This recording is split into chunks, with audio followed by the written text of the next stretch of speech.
who wants to think about our mortality? Okay. That's a tough thing to think about. Uh, when you're young, of course, you think you are bulletproof, invincible. You've got lots of time on your side to think about it later. And it's not about gloom and doom. It's an important piece of the plan.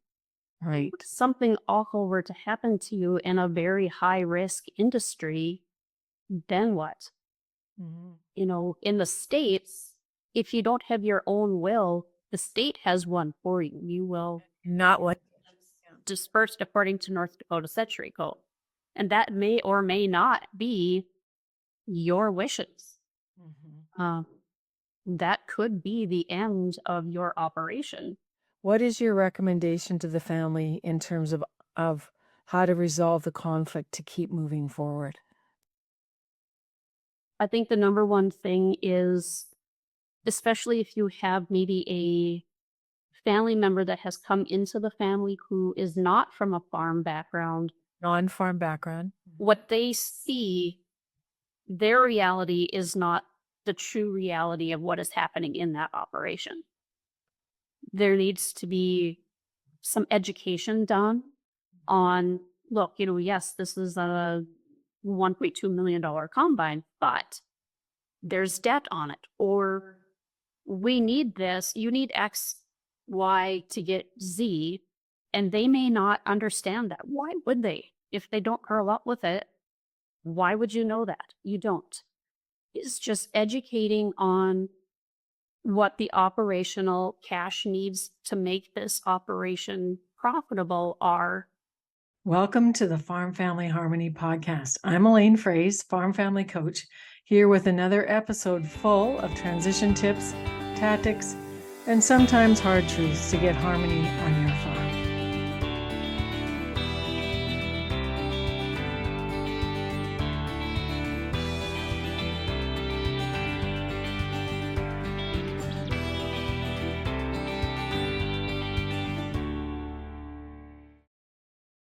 Welcome, folks, to the Farm Family Harmony podcast. This is episode 55, and I hope your harvest is going well as you listen to this and that you'll share it far and wide. I'm really delighted today to share time with Amber Meyer, who is a certified financial planner and has other designations as a financial advisor with TruStone Wealth Management. And TruStone very kindly had me in Grafton, North Dakota, way back in April. So Amber, it was a long time ago when we met, and you have a very full practice. And the reason, folks, that I've invited Amber to the microphone today is because she is a certified financial planner, has many years of experience, and she too has been in her own succession transition plan. So Amber, just tell our listeners a little bit about your story. What's your background and how did you land up being where you are today? Sure. Thank you, Elaine, for the invitation to join you today. I'm very humbled by the opportunity to join the podcast of Farm Family Harmony. I grew up on a small production farm of wheat, edible beans, sugar beets in the furthest northeast county of North Dakota. Grace of Canada. It's right there, just at the northern end of the Red River Valley. Growing up, I always enjoyed farming. I loved being with my dad. They used to call me the shadow when we go to the implement dealers or the parks store. Yeah. So you got your shadow with you today. As soon as I could drive something, I got thrown in it, whether that was a cultivator, a mower, a truck, it didn't matter. I was always happy to help and enjoyed my time in the field. After high school, I went on to college, earning a degree in business administration and organizational communication. I then started my career as an egg banker at a bank here and continued that on for 9 years. And after that, I transitioned here to TruStone with a friend of mine who was an advisor here. He kind of recruited me and have been here since. Our practice has grown, expanded. We handle all sorts of different issues. The near and dear to my heart, of course, is anything related to farming and farm families. There's an interesting dynamic to that business. Well, one of the things that TruStone does is they have really good resources. And so you wrote this article that we're bouncing off of today called A Guide to Harmony and Success. And our tagline, Amber for farmfamilycoach.com, is helping farm families find harmony through success. And when you get these 2 or 3 generations together, there is going to be different expectations. So what is it that you're finding now in the current economic climate of agriculture and high land prices and everything that's going on with the farm families in the Red River Valley? That's what you and I share in common. I also grew up in the Red River Valley at Dugald, Manitoba, just straight up the river from you on the Canadian side, just east of Winnipeg. So you and I both have a lot of cultural experience in growing up in a farm family, but what do you see now as the biggest challenge when you're trying to get people to the table to actually get this transition work done? It's having the hard conversations. There is definitely generation gaps. Um, you have the boomers who were children of Depression era farmers who had a different life and a different style than the baby boomers have, which has now gone to, the people my parents' age. And now we've got the next, all three generations are just distinctly different in what they hold important, what they value, the way they want to live. You know, the older generations lived to work. You know, their work was their life. Hmm. Well, now it's almost the opposite. You know, I'm just gonna stop and pause for a sec. So the generational gap is different expectations of needs and want. I remember my father too, born in 1926. So in the early 30s, he was only, 10 years old or whatever. And we've lost you again here. I'll just pause the recording. So Amber, these generational gaps, then you also in this article talk about how to align those gaps. So what are the kinds of questions that need to be asked to make more alignment between the boomers and the generational millennials or the Gen Y, Z, or whatever generation we're talking about here? Because many of the families, I think, my experience in Grafton was, you are working not just with 2 generations, you're also working with grandma and grandpa, the current working founders and the successors and the non-farm heirs. So you got a lot of things going on. yeah, I think first and foremost, if there can be clear, concise communication on what everybody's expectations are. I have seen situations where I think there was an assumed expectation of what was going to happen, but nobody could actually give specific actionable items on what they want, what they need, what they expect. Hmm. Not only that, but to put some sort of time frame on it, maybe not calendar time, but benchmarking to, okay, you're going to start with this much land. Here's your trial period. If that goes well, almost like being promoted through a corporation. Right. So a probationary time or a testing or a time of learning. Yes. Yes. I mean, when you're talking about generations of work in families, I think that's a reasonable thing to expect the next generation to go through, not just here you go, Mm. see you later, I'm out. Yeah. Yeah. So a period of training and transition times. And when you mentioned the word assumption, it just bounced me. As we're recording this, I've been honored to be asked to write the foreword for Brent Turner's new book, and he's a planner from Montana. And the book is called Peace, Peace of Land. And it's a lovely story about a ranch family in Montana, but how they assume and make assumptions. And then once there gets to be facilitated conversation, Amber, it's like, oh my goodness, this light bulb goes off. So is that your role as a financial planner, to be the trusted advisor and do facilitation? What kinds of tools are you using to draw out what the family is actually thinking, feeling, needing, and wanting? Yeah, I start with taking an inventory. Okay. What do you have? What do you need? Uh, Income, of course, is one of those things. There may be a situation where a next gen transition just can't happen. Because viability for it to happen, the farm doesn't have enough to support another family. And how do and that's bad news to the people who think it's just gonna be fine. I'll sacrifice everything. I've heard the older generation say, "Elaine, we'll just cut back. We don't need very much." And I'm going, "Hey, Charlie, you're 71 years old and you're going to need a lot possibly going forward for healthcare, long-term care, and other contingency risks."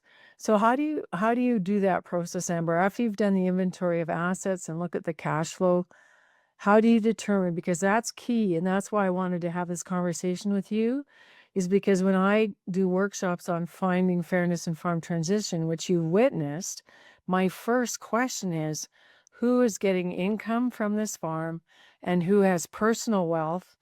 And unfortunately, many of the people listening to this say, "Oh, Elaine, I only have $50,000 set aside for the future." And I'm going, "Well, Charlie, then where is the income going to come for you and your spouse? And where is the income going to come for the next gen?" So how do you make those calls, Amber? You really need to get to the core of what living expenses are and how is that going to be met, especially if there's multiple generations, multiple partners. Is there enough reasonable cash flow to service debt, to live on? Expansion aside, Right. I don't think a lot of people truly know what it takes to live on And now. and And now how? and how. Um, that that is the tricky one. So many things get dumped into that miscellaneous bucket, and that is a budget breaker. Uh, Generally, you don't want miscellaneous being over 12% of your budget. You want it to be more in the Anime. percent. Uh, Sorry, I missed the percentage. What percentage do you want the miscellaneous bucket to be? 7 to 8%, Not 12. not 12. Anything north of that, you need to be strategic in sorting that out. Hmm. Um, And what about kids coming up to the gas tank and having free gas just because they grew up on that farm? Absolutely. That all needs to be accounted for. Healthcare, if you're not going to have off farm income, who's picking up the healthcare cost? Who's picking up some sort of off farm retirement asset accumulation? Um, those are all key things that can really ease the transition process. And how much time do folks need to build that personal wealth bubble? Start early, invest often. Mhm. I always tell the young producers that are, early 20s, pay yourself first. Try to get 10, 12, 15% saved. If you have a really good year, make sure you increase that percentage. If it's not such a good year, which there are, Mhm. maybe you have to reduce what you're saving that year. You know, it's not saving a whole bunch of money starting when you're 40, it's saving small amounts all the way along that really will help diversify your retirement income. And time is on their side for younger farmers, and that's what they really need to understand, right? They're anxious to grow, they're anxious to take on debt, but again, you and I both agree, I think, that that debt has to be serviceable and it has to be good debt, things that are actually going to make them money, not fancier rims on their trucks or really expensive furniture in their houses or a lot of toys to play with on the days off kind of thing. And I'm not casting judgment on our listeners, Amber. It's just you and I think, came up through agriculture at the same time frame. And people have to make good choices, and they have to understand where the holes in the buckets are. Absolutely. It's not what you make, it's what you keep. In your genes. That's the expression. Yeah. Your net. It's all about the net. It's all about the net. Okay. So in your article here, you say farm transitions work only when the financial realities of both the retiring and incoming generations are aligned. This includes accurately assessing living expenses, which we've touched on, operational costs, and debt service. If the farm can't support everyone financially, it's time to get creative. So tell us how people can get creative when they get the news from you. Hey, you need some more growth here. You need some more income. Where do you see your clients going after you tell them that it's going to be tight? That can be anywhere from if there is a spouse who hasn't been working, considering entering the workforce. Maybe that's on a part time basis, or maybe it's a full time basis. Do you have capacity in your operation to do any sort of custom hire? You know what? You get your crop in. Do you have a neighbor that you could maybe go and help? Crop going use. Custom work. Mhm. Yep. Custom harvesting. Is there directly egg related things that you can do custom hauling? If you're not a potato producer, could you custom haul for a potato grower before your sugar beet crop is being harvested? There's other things, you could get involved with the insurance business, crop adjusting. I know people who do crop adjusting, who do crop insurance sales. Mhm. You could have a separate crop consulting business. You could be, a chemical sales person. I guess my husband, in addition to farming, is an agronomist and helps service other customers. It makes for some hairy times in this, but it all can be done. Mhm. Well, Yep, he's also made a choice to put focus on where he can get a fair exchange of value for his skills. Right. absolutely. Yeah. Absolutely. Desperate times call for desperate measures. And I like creative times call for creative measures. absolutely. And they're not always desperate times. Right. If you're a smaller producer and you've got extra time, fill it up, you know? Or you can allocate it in a way that makes sense for a good return for your energy, because that's the other thing. I'm pretty sure as a former banker, you're pretty clear about what the return on investment is. But also, we talk about return on energy is what do you have the energy to do and what gives you the most bang for your buck in terms of allocating your time. Now, the other thing that you put on in this article that you wrote is that you have tactics for success, and I'll just relay them to you and you can just talk of them. Drafting wills and trusts and other critical documents that be in place, the creative avenues such as lifetime transfers, setting realistic land and asset valuations, managing expectations early to avoid friction later, and we can talk about that. And then staying open minded through non traditional solutions to equalize inheritance while respecting family goals. Now, we could do a podcast on each one of those things. So, Amber, why are these young farmers not getting wills or powers of attorneys in place? What's stopping them? Who wants to think about our mortality? Okay. That's a tough thing to think about. Uh, when you're young, of course, you think you are bulletproof, invincible. You've got lots of time on your side to think about it later. And it's not about gloom and doom. It's an important piece of the plan. Right. If something awful were to happen to you in a very high risk industry, then what? Mhm. In the States, if you don't have your own will, the state has one for you. You will Not what. dispersed according to North Dakota Century Code. And that may or may not be your wishes. Mhm. Um, that could be the end of your operation. Right. And the other thing I've found with young farmers is actually the conflict is internal within the family. The husband and wife are not in agreement or alignment, as you would say, over who's going to be the guardian of their children if both of them got wiped out at the same time, say in a truck accident, right?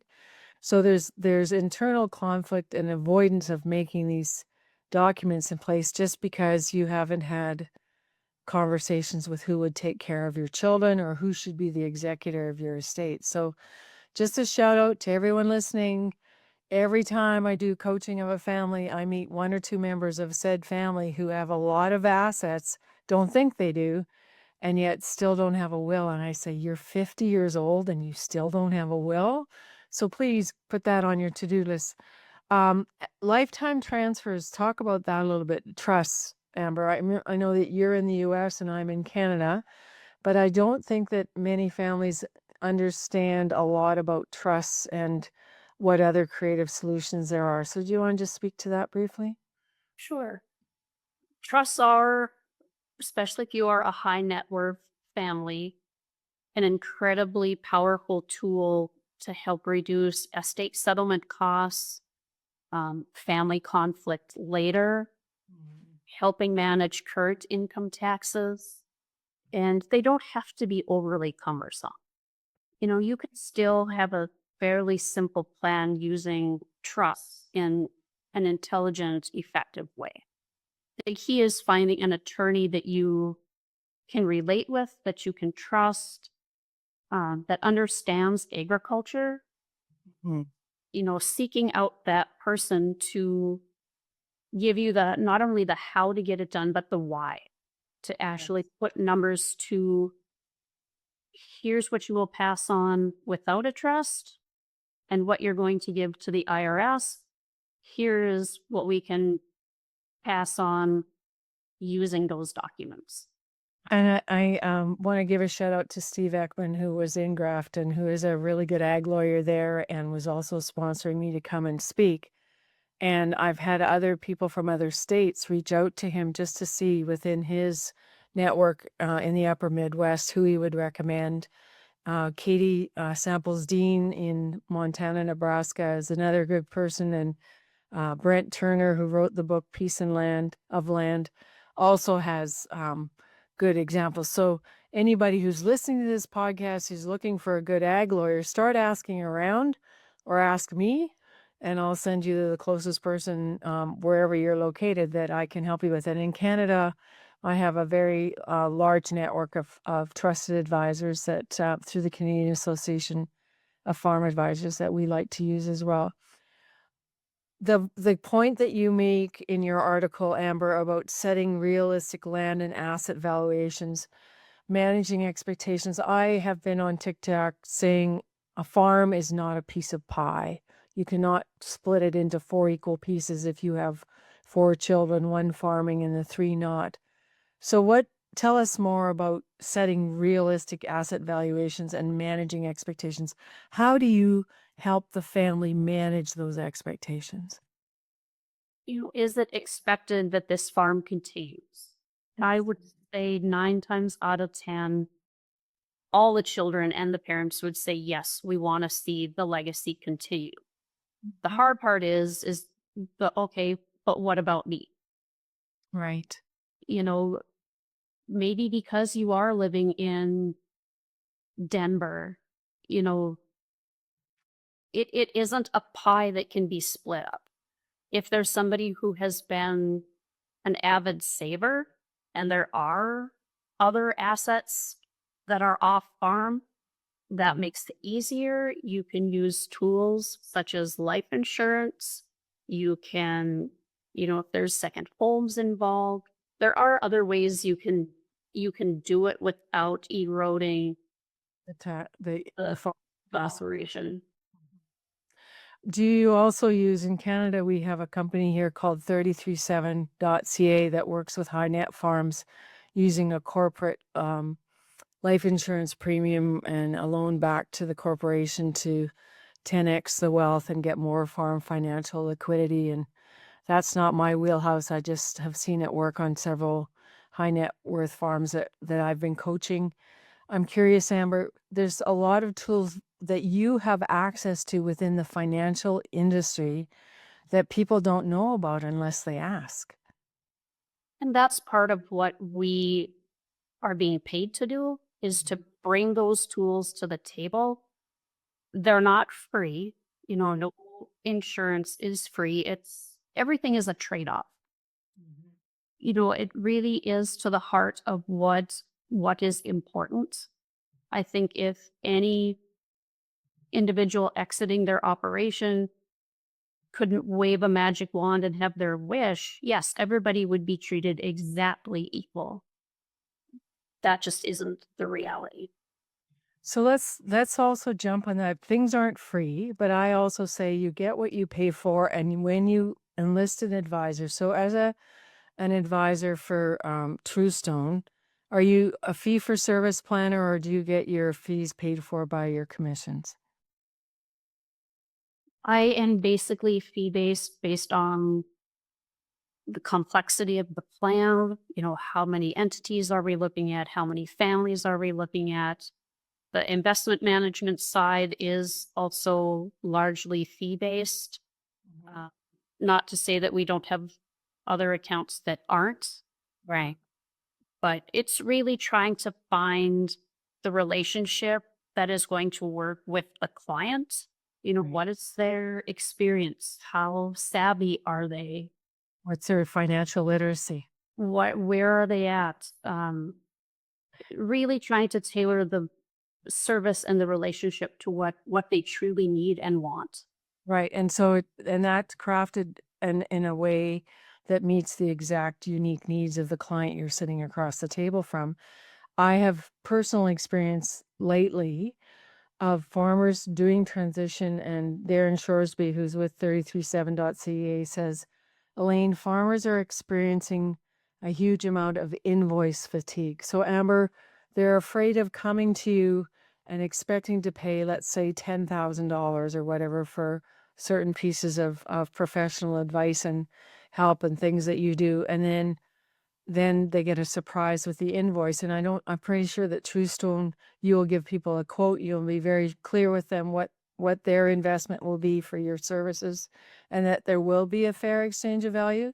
But I need to put it out here on the airwaves to this podcast, to all the farmers listening, is that when you engage with a professional advisor, don't give them a blank slate. Say, this is what I want to accomplish. Can you give me a range of fees of what this is likely to cost and how long it's supposed to take, so that there won't be the sticker shock or the invoice fatigue, or, like, oh my goodness, we didn't get what we expected. And I think it's important that people listening to this podcast understand that TruStone, what I also appreciate about your company, Amber, that you work with, is your value system is highly aligned to my value system. So that when you choose a company or an advisor to work with, that you both should be able to see creative solution making the same way, and that you also should trust that they're doing the best work they can in the most efficient time. But you, as a farmer, also need to show up with the documents in a timely fashion, and not expect you to say, hey, Amber, you got 5 minutes. No, Amber doesn't have 5 minutes. You have to book time with you professionally. As I respect your time, you respect mine, so that the file doesn't keep getting open and open and open and interrupted. Is that true?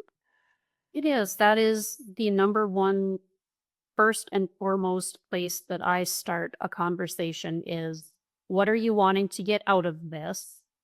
What have you already put into place?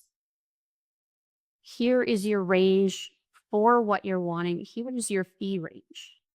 Also, keep in mind, I don't draft legal documents here. Yes. We are also going to need to either use your attorney or find you one. You're also going to involve your accountant. We need to work as a team, and there also has to be follow through. That may be title transfers, that may be assets going into trusts.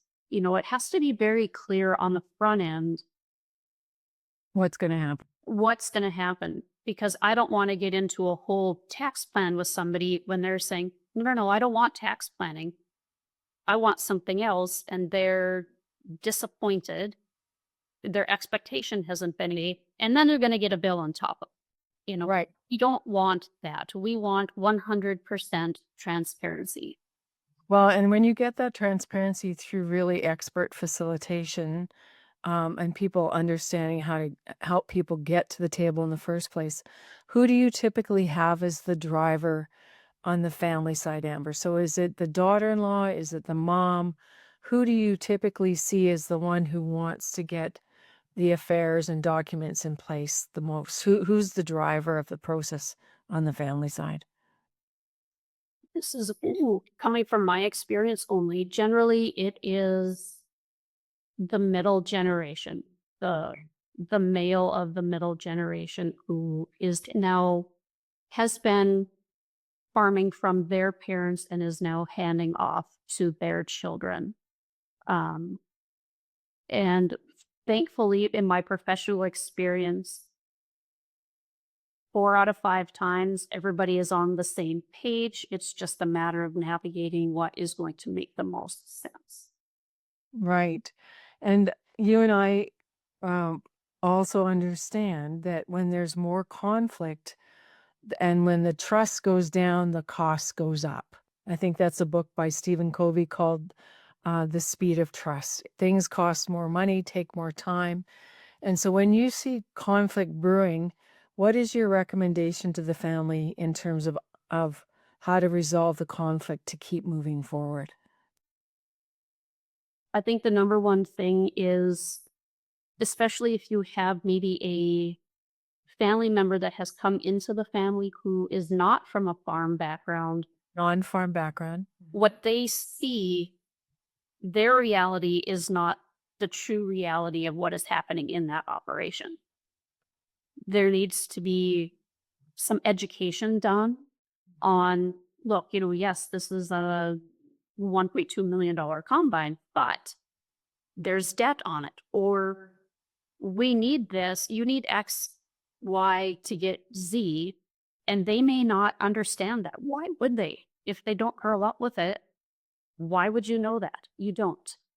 It's just educating on what the operational cash needs to make this operation profitable are, and just walking them through that. Okay, if we end up not giving away, but allocating a piece of this to somebody else, this is going to be the effect on the operation.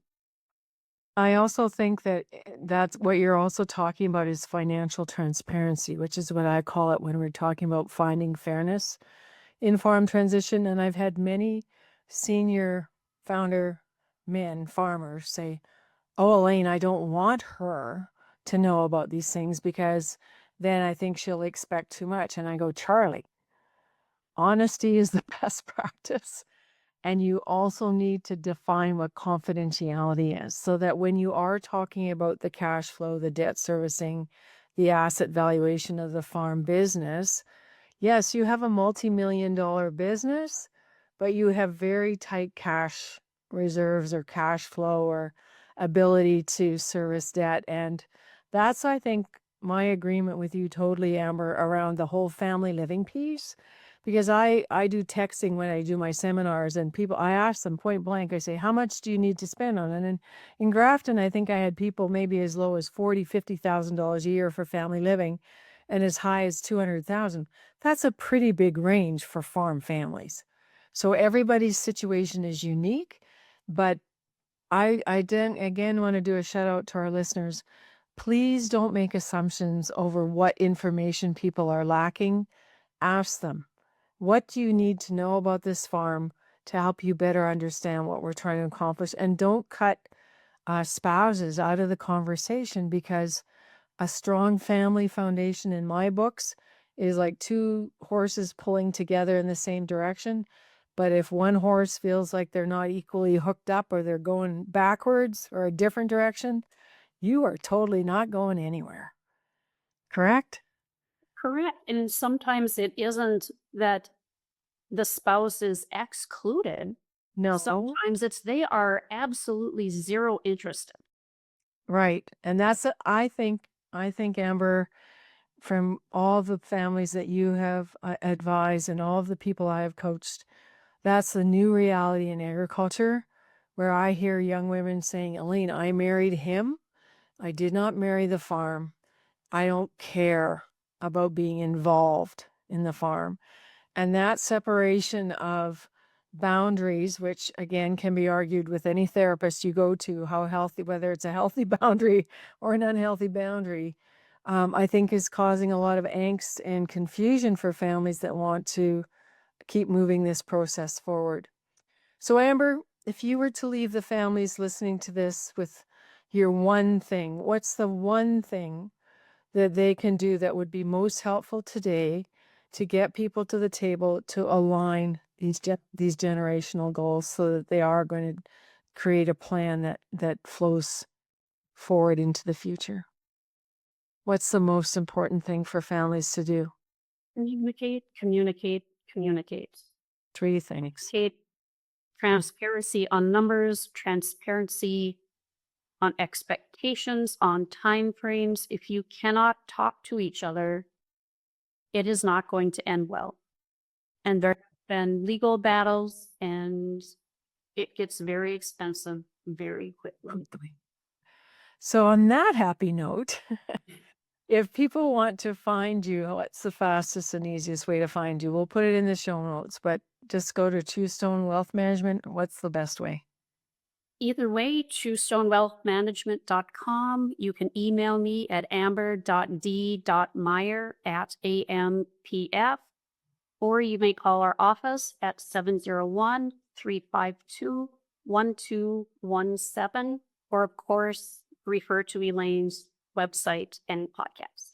Right. That's great. Well, thank you so much for joining us today. I hope that everybody's crops in your region get enough rain or got enough rain over the summer to get a good harvest. And your corn and soybean and sugar beet harvest is much more intense and later in the season than it is here for cereals and canola in Canada. But I think all farmers at the end of the day, Amber, want to know that their hard work will be rewarded and that they can enjoy the fruit of their hand. And I am so pro financial planner, which is why I've invited you to be a guest. I want everyone listening to this, whether you're Canadian American or in Australia, or our friends in Ireland or South Africa, wherever you're listening to this podcast, find somebody who knows financial planning to help you get what you really desire and help you have the life you've always wanted, because money is a resource, it's a tool, and it will give you the capacity to make things happen. Share this far and wide, folks, and it's still not too late to sign up for our membership site at elainefraise.com or farmfamilycoach.com membership. And thank you again, Amber, to you and to all of the TruStone family company in terms of all of the good work you're doing with farm families. We'll catch you next time. Bye for now.